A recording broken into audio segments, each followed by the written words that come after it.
Hello, everyone. Welcome to another episode of the Devoratorium. My name is Darnay DeVore, and I'm going to be your host. On today's episode, we're going to talk about more errors of the Hebrew Israelites.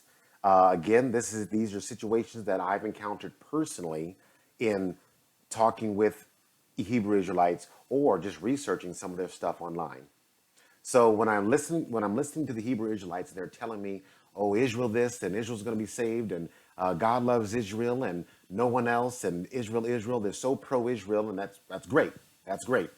But as I see it, the New Testament also mentions the church. As a matter of fact, in Acts 20 verse 28, it says that Christ died for the church.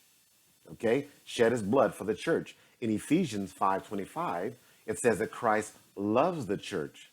So I asked them, I said, well, where does the church fit into all this? Because the church has a special place throughout the New Testament. So how does that mesh with your, Israel only? What they told me was, they said, well, the church is Israel. I said, wait, come again? The church is Israel? They said, yeah. The church, all the time in the New Testament that the church is mentioned, it's actually talking about Israel. I said, okay, you got to prove that one to me. And they took me to the Old Testament. And I'm going to take you through my same process that I went through with them. So they took me first to Exodus 12:6. Exodus 12:6, and it reads, "And ye shall keep it up until the 14th day of the same month, and the whole assembly of the congregation of Israel shall kill it in the morning." Okay, so Israel is a congregation. All right. But that's what they're getting at, is that assembly, congregation, those are churches. So when it's mentioned assembly or congregation, that's the church. Next verse, Leviticus 8:4. "And Moses did as the Lord commanded him, and the assembly was gathered together unto the door of the tabernacle of the congregation." Okay, wow, there's more. Interesting, very interesting. So you'll find several of these in the Old Testament, including Exodus 12:3 and Judges 21 verse 5. So my question is that true? Does assembly and congregation, do those mean that that's the church in the Old Testament? I think not, folks. I think not, and I'm going to show you. First, let's take a look at another scripture. Let's look at Psalm 22:16. Psalm 22:16, and it says, "For dogs have compassed me." This is Jesus. This is an early prophecy of Jesus being crucified, okay, in the Old Testament. But it reads, "For dogs have compassed me, the assembly of the wicked have enclosed me, they pierced my hands and my feet." Did you get that? The assembly of the wicked. If I take the Hebrew Israelites at their word, that means this assembly of the wicked is actually the church, right? The church of the wicked have enclosed me. Doesn't quite work, does it? Let's try another one. Let's try Proverbs 21 verse 16. And it reads, "The man that wandereth out of the way of understanding shall remain in the congregation of the dead." So once again, congregation of the dead. The church of the dead? Does that work? It really doesn't, does it? It doesn't. And so what that tells me is that every time you see assembly or congregation, that does not equal church. But I will say this, every church is a congregation. Every church is an assembly. But not every assembly is a church. And not every congregation is a church. I'll give you an example. I'm sure if any of you went to public school, you went to an assembly. Did you go to church at school? Especially if it's a public school, heaven forbid, right? No, you assembled together. And you listened to the, who was that, the principal or whomever it may be that had a presentation for you. That's your assembly, okay? And a bunch of birds can congregate on your roof. Same thing. So let's look at some definitions just to make sure we're right about this. What does congregation mean? Congregation is a group of people assembled for worship. Okay. Or there's a secondary definition, a gathering or collection of people, animals, or things. The root word of congregation is congregate, and that just means to gather into a crowd or a mass. You know who can congregate? Anybody. Anybody.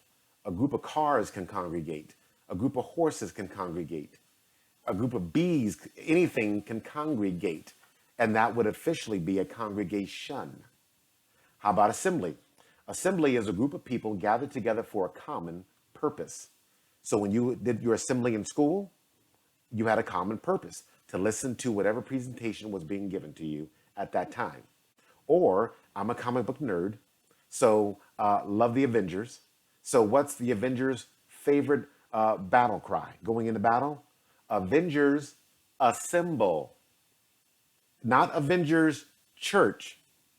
Okay? That doesn't happen. It's Avengers assemble, meaning let's gather for a common purpose, just like the definition says. Okay? So are we following this now?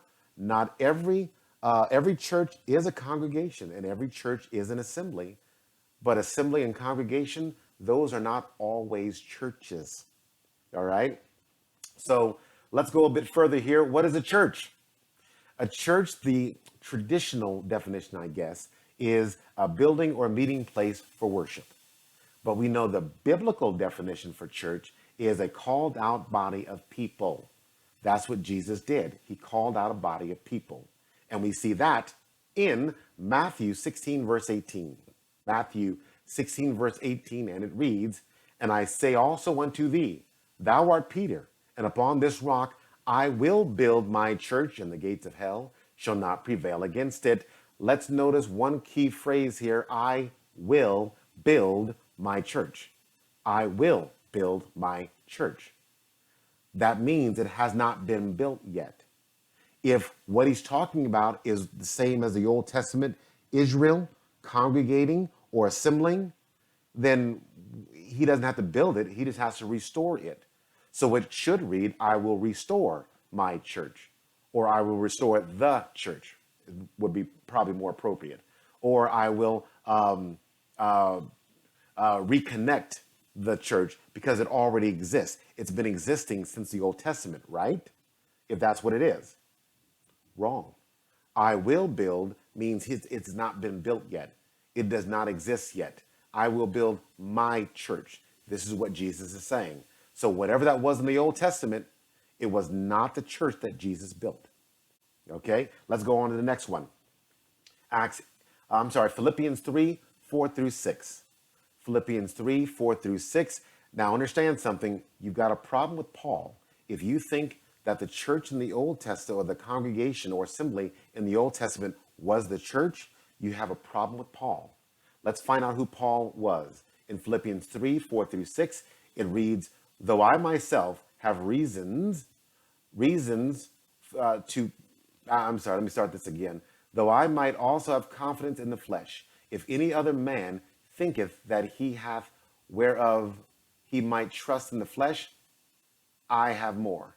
Circumcised the 8th day, of the stock of Israel, of the tribe of Benjamin, a Hebrew of the Hebrews, as touching the law, a Pharisee, concerning zeal, persecuting the church, touching the righteousness which is in the law, blameless." Blameless. So understand, Paul was a Hebrew of Hebrews. He was a better Hebrew in his day than every Hebrew Israelite out there right now combined. You know why? Because he was raised in it. He grew up in it. This is what he was taught all his life. Okay? And he had access to the Old Testament scriptures. So he knew about the Old Testament congregations and assemblies as well. To be clear, so far so good, right? You're with me? So Acts 8 verse 3, Paul is persecuting the church. Why? Why is Paul persecuting the church? In Acts 9, 4 through 5, Jesus stops Paul and says, "Why are you persecuting me?" He's Saul at this time. But But he asked, why are you persecuting me? Why is Paul persecuting the church if all it is the same thing that he already knew about from the Old Testament? This is your problem with Paul. Whatever Paul thought of whatever happened in the Old Testament regarding the assembly or the congregation, Paul knew that the church in the New Testament was not the same as that. It was not. That's why he was persecuting the church. It was not the same thing. Okay? And that's big. That is big. Why would Paul persecute the church? He was a Pharisee. Paul was a Pharisee, and the Pharisees were not persecuting the assembly or the congregations of Israel from the Old Testament. They were only persecuting the church in the New Testament. This is something different, folks. It's not the same thing. Even though you want it to be, it's not. And Paul is your evidence that it's not. Let's look at Ephesians 5, verse 24. It's our last scripture. Therefore, as the church is subject unto Christ, let the wives be to their husbands in everything. Now, this is a parallel, obviously, regarding husbands and wives. We're going to put that to the side, and just that first part of the verse, therefore, as the church is subject unto Christ. The church follows Christ. It is under Christ. Christ is the head of the church. Whatever happened in the Old Testament, there was no Christ yet. That was known. Okay? I believe Christ was all throughout the Old Testament, but he was not known as Christ. Okay? So once again, whatever was going on in the Old Testament, you got your tabernacle, you got your feast, you got your sacrificial system, you've got all these things surrounding the assemblies and the congregations of Israel that have nothing to do with the New Testament church, because the New Testament church has deacons and elders, and it's got a setup that does not look anything like what was going on in the Old Testament. Okay? So these are two totally different scenarios here. The congregations and assemblies of the Old Testament, those are Israel gathering together. Okay? Just like anybody else could. The Philistines can congregate.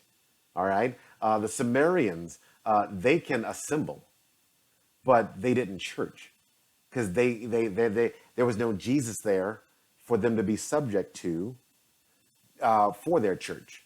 That did not happen until the New Testament. Ergo, Jesus saying, I will build my church. I will. It hasn't happened yet, not until he does it. We see it for the first time pop up from the book of Acts forwards. Okay? So this is just me pointing out once again, Hebrew Israelites, this is an error. You're making an error if you think these two are one and the same. They are not. The Bible knows they're not. Paul knows that they're not the same either. Thank you for your time today, and stay tuned for the next video.